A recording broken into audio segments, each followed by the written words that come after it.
Greetings. In this video, we're going to be looking at the exam question, to what extent do socialists have conflicting views over how the economy should operate? We're going to be looking a little bit at the question, and then we'll look at some of the arguments that you could have included for and against. So, to what extent do socialists have conflicting views? So this is an agreement versus disagreement question. So the question is, your essay must include elements in which they agree over the economy and elements in which they disagree over the economy. And if you do not include both, you will get capped. Now, agreement can be all socialists agree, and agreement can also be these two particular groups of socialists agree, and the same goes under the disagreements. It can be all socialists completely disagree with each other over this element, or it can be that these two particular elements disagree with each other, because both would be to what extent the socialists have conflicting views over those ideas. Now, your essay, because this is a political ideas essay, your essay doesn't have to be full on yes, full on no, as in, or they completely disagree, they full on agree, because we're not writing a kind of yes no essay. But you do need to be one side or the other, meaning we are saying, yeah, there's more disagreements than agreements, or there's more agreements. And I quite like the word fundamental, because the way you would answer this would be, you're either going to be arguing that there are minor differences, but fundamentally they're all saying the same thing, or you're going to be saying that although they start from the same place, they have fundamental differences, conflicting views over how this would be put into place. It doesn't matter which way you go, as long as you make the case. Obviously, this question is about the economy and how it should operate. So whilst you can make reference to things like human nature, society and stuff, you can only do so if you can link that directly back to the economy. And that word economy, money, private ownership, whatever it might be, needs to be kind of coming up again and again regularly in your paragraphs. If you get a paragraph like this that's about human nature with a tiny bit of economy at the end, an examiner could mark that as irrelevant. But if you're talking about how human nature relates to the economy, then you might be able to get that relevant. If it was me, I would probably be arguing that although socialists start from the same place, there are fundamental disagreements about the economy. That's not necessarily the correct answer, because you can argue this either way. The questions are always designed that way. But when you see the potential answers, you'll be able to see why I think that's probably the most straightforward way to do so. One of the reasons why that's the way I would go is because the agreements are actually a bit trickier to kind of put together, because actually when you look at people like Anthony Giddens versus Karl Marx, there are huge differences between them. Marx believes in complete revolution, a complete abolishment of capitalism, a complete overhaul of society.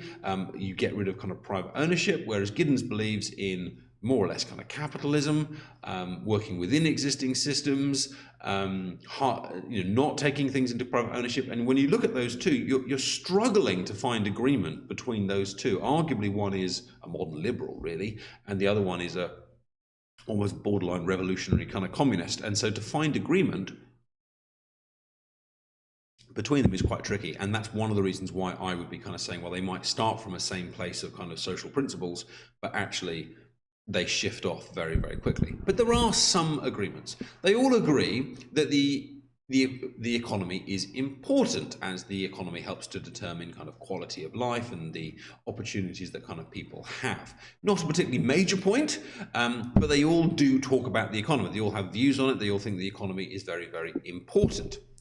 They also would argue that if the economy is left in private hands, then it can lead to the exploitation of workers. Now, they might then disagree about other elements, but they would probably all agree with that. And I've kind of put little thinkers kind of next to these that you might be able to kind of bring in to kind of make these points. Obviously, you need at least 2 key thinkers. If you don't have at least 2, then you will get capped. That's a maximum of 9 marks. But ideally, you want to have 4, if not 5. And you can mention an individual thinker kind of more than once, as long as you're bringing in new quotations, new ideas. The difference between a B grade student and an A-star student is often how kind of subtle their understanding is, and to what extent they're using the key thinkers. Most socialists would agree that a totally free market cannot deliver full social justice. Which is to do with kind of giving equal opportunities for all, making sure that minorities aren't kind of left out and things like that. And apologies if you can't see it behind my head here. They all aim for some form of equality within the economy. Now, we'll come to the disagreements in a minute, but they are aiming for some form of equality. Now, using the structure of building up a wall and knocking it down, building up a wall, knocking it down, I think you could start 3 sections of your essay with 3 of the ideas that are behind me here, maybe linking the second and third points together into a single paragraph. And you can say, look, there is some agreement here, or some would argue there is an agreement. But remember, this isn't a 100% essay. You're not saying yes, no. You can acknowledge the agreement. You can say there is some agreement, there is minor disagreement, there is limited agreement with blah, blah, blah, blah, blah, and then explain it. But now let's hit the differences. Now, whilst all see the importance of the economy, it is a central principle for revolutionary socialists, but a tool for others, meaning that revolutionary socialism is effectively all about the economy. It's a fundamental idea, whereas actually the modern ones, the democratic socialists and the social democrats, they kind of are more interested in ultimately in how society kind of works, and they use the economy to kind of reach that end. But it's not a central principle in the same way. Whereas revolutionary socialists argue that you need a revolution, you need a full replacement of the governmental system and the economic situation, and Luxemburg, or Luxembourg, who is not a key thinker, would agree with that. Others would argue that it doesn't need to be fully replaced, or it doesn't need a revolution. So Webb is an evolutionary socialist, so no revolution, and of course others like Crossland and Giddens actually argue that capitalism itself can stay, albeit in a kind of maybe a modified form. Some are happy for private ownership to continue within a capitalist system. So here you could do one of those little subtle agreements. You could say that Crossland and Giddens are happy or agree that some private ownership may continue, whereas Marx and Luxemburg would agree with each other that you should have a lot of kind of public ownership, but those groups would disagree with each other. Now, can you see how that paragraph would work? So elements of agreement and elements of disagreement. But you've got a fundamental disagreement here between the modern socialists and the older socialists, between whether private ownership will continue in a capitalist system. And looking again at the kind of pair here, whilst they all believe in some form of equality, revolutionary socialists tend to emphasize absolute equality, or certainly something that's very much kind of heading that way.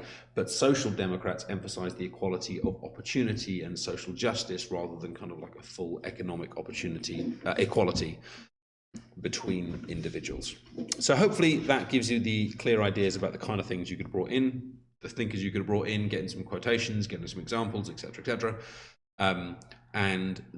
I would structure it by starting each section with agreements and then moving into disagreements. It is possible to do the essay by talking about agreements first, then talking about the disagreements, but you'd have to make sure you then have a third section that then snakes between those agreements and disagreements, showing to what extent there are elements of agreement and disagreement. Both structures can work, but that it is important that you don't just go on one hand this, on the other hand this.